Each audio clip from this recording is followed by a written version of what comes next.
It's an app millions use to find love all around the world, but a recent Toronto police investigation alleges Tinder was used to solicit sex trafficking victims here in the GTA. It all started when a woman came forward at a Scarborough police station saying a man was harassing her. At some point, it was for the purpose of dating, perhaps to find love or a companion, whatever the case may be. What it resulted in is likely not what they were looking for. It's not what two separate young adult women signed up for, but they suddenly found themselves thwarted into the sex trade. Interactions police say began on Tinder. The first woman was able to get away. The second woman wasn't as lucky.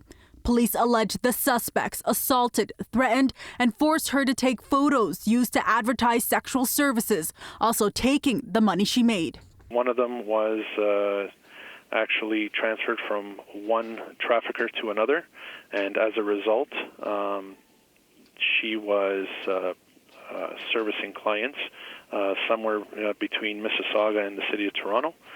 And as a result, both of them have been removed from the situation and provided the resources that are required to help them exit the sex trade. You're saying, it's possible to go from a dating app to being sex trafficked.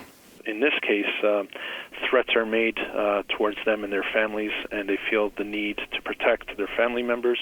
And again, these are some of the reasons why it's so important to contact the police so we can help with the exit strategy. Toronto police arrested 3 people from Brampton back in December, laying a total of 21 charges against Joshua Hamblett, Sashana Wilkins, and Keegan Prophet. Among the charges, trafficking in persons by recruiting.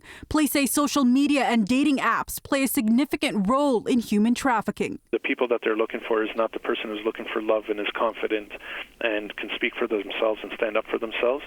They're looking for people who are vulnerable, who have vulnerable issues such as addictions, and they prey on people.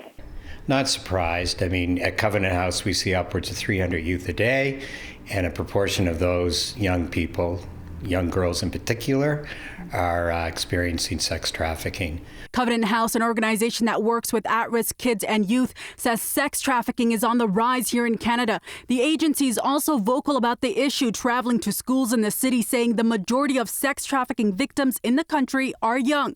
The average age estimated to be 17. Currently, we're working with approximately 90 young women at Covenant House. So that's a significant number, and that continues to grow. Last year, I was sitting at about 80.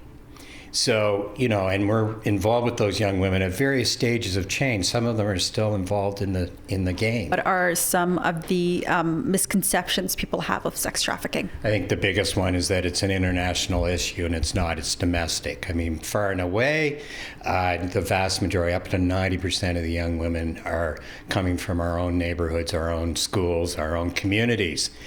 We couldn't show you the investigator's face because he's an undercover officer on the case. We reached out to Tinder to ask about this investigation, but did not hear back. And police say they haven't made any contact with the dating app either. The accused have already each made a court appearance, and they're expected at the Eglinton Avenue East Courthouse sometime this month.